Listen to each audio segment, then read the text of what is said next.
আসসালামু আলাইকুম রহমতুল্লাহি ওয়া বারাকাতুহু। সবাই কেমন আছেন? আশা করি সবাই ভালো আছেন। সবাইকে ঈদের শুভেচ্ছা এবং ঈদ মোবারক। দেখেন, ঈদের আগের দিন কাজ করে গেছে শুক্রবারে, মাঝখান দিয়ে শনিবার গেছে। শনিবার বাংলাদেশে ঈদুল আজহা উদযাপন করেছে বাংলাদেশের জনগণ। আজকে রবিবার, আমি কাজে এসেছি। দেখেন কত ফাতা পড়ে আছে 2 দিনের ব্যবধানে। তো এভাবে এই ফাতাগুলো যদি সাফ করা যদি না হয়, তাহলে তো মালিক আমাকে টাকা দিবে না। তো এই জন্য আমাকে এগুলো পরিষ্কার করতে হবে। মালিকে রেখেছে আমাকে এগুলো পরিষ্কার করার জন্য, পরিচর্যা করার জন্য, গাছগুলো ঠিকঠাক মতো যেহেতু বেড়ে উঠে। তো আসলে যত্ন ছাড়া কোনো কিছু সম্ভব না।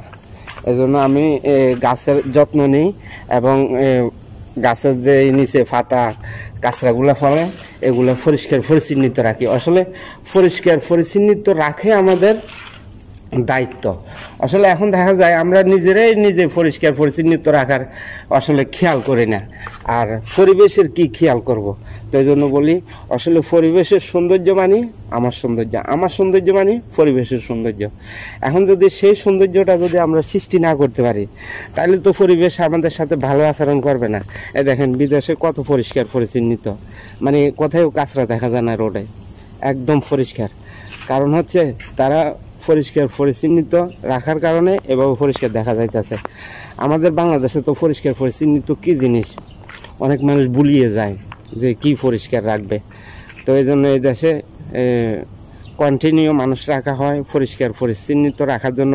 রাস্তাঘাট, মার্কেট, বাসা বাড়ি সব কিছু পরিবেশটাকে যেভাবে সুন্দর রাখা যায়, এজন্য মানুষ এখানে এই কাজগুলা করায়।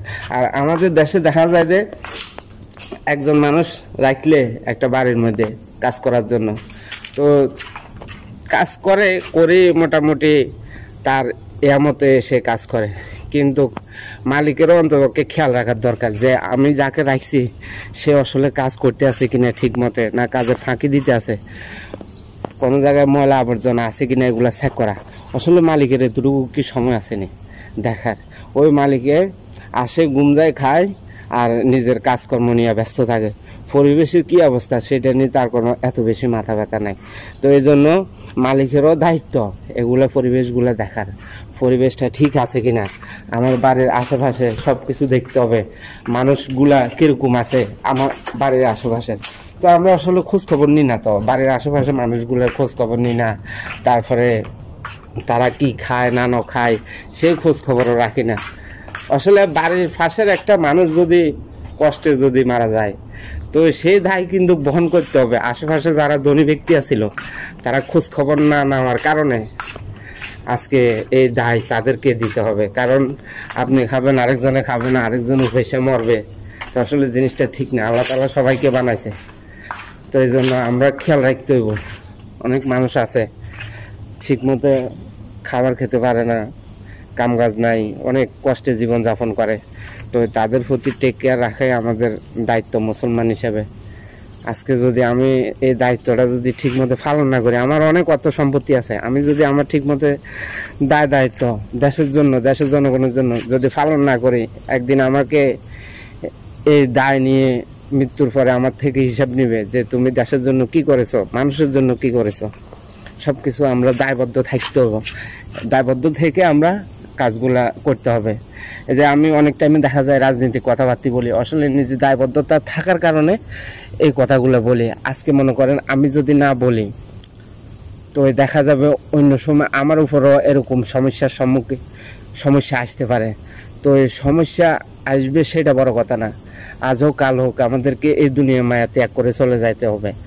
কিন্তু বাংলাদেশের জনগণের পাশের থেকে, বাংলাদেশের জনগণের জন্য, ভালোর জন্য, নিজের ভালোর জন্য, ফ্যামিলির ভালোর জন্য আমরা ভালো কাজগুলো বেশিরভাগ করব।